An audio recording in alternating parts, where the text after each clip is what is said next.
Hi, it's Harry Redknapp here. You're listening to a proper podcast. It's the Alan Hudson Podcast. It's proper football, proper talk.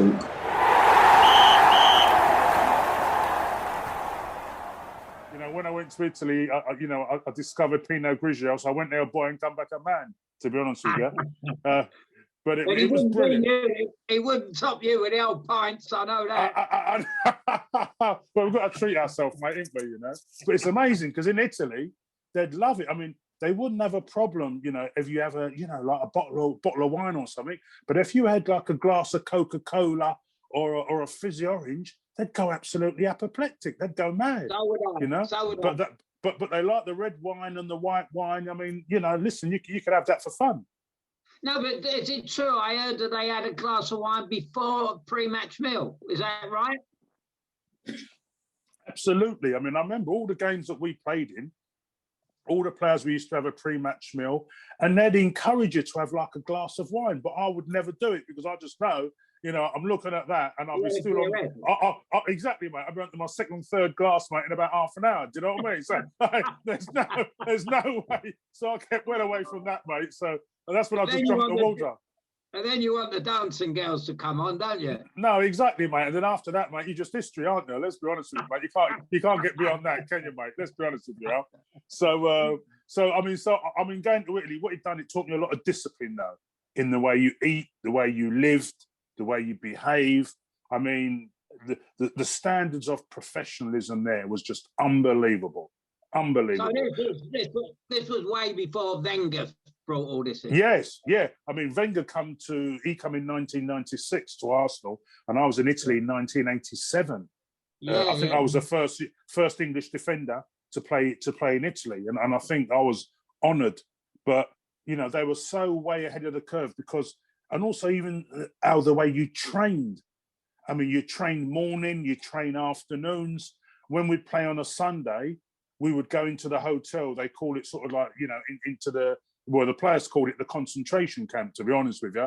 But they had a proper. But we was like in there 2 or 3 days before the game, so we'd travel and then we'd be training. You know, that's all part of the preparation, and we'd fly everywhere as well. Paul, while you're on that subject, my favourite player, and I think Tony as well, one of them is Jimmy Greaves. Yeah. Now that was why Jimmy Greaves wanted to leave Italy. He wasn't told anything about this. He got over there and he hated that exactly what you're talking about. He wanted to come home.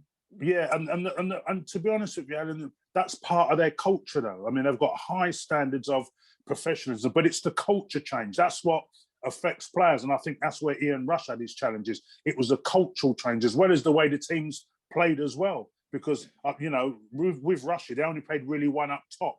And you didn't get a lot of midfield players breaking and supporting you, you know, the old Catenaccio. So I think, you know, given the kind of cosmopolitan lives we are as sort of English people, you know, to go somewhere into that environment, you've really got to be incredibly disciplined and incredibly professional. But it's the culture change. But once you just accept that's how it is, I mean, but it's amazing because it was just like 1 week to another. If you won the game, it's like winning the World Cup. You know, the president would take you out to dinner, he'd buy you a nice coat, he'd buy you a cardigan, you get 2 kisses on your cheek from the president. But then if you lost the following week, he'd ignore you like he hated you. You thought the mafioso, mate, were going to come and give you a permanent limp. Do you see what I mean? It was sort of, yeah, exactly. They called it the old Glaswegian kiss, mate, wasn't it, you know? But it was like one extreme to another. I found there was no middle ground in Italy. Do you see what I mean? You either there on top. Why did you come back? Well, Alan, I'd done virtually 3 years there. And Pisa, the team I played for, they got relegated. And the president wanted to sort of cash in, get some money. So when I was at Aston Villa, before I went to Italy, Billy McNeil was my manager. He was a great Big Billy Scottish legend. And what happened was he just took over at Celtic a year before.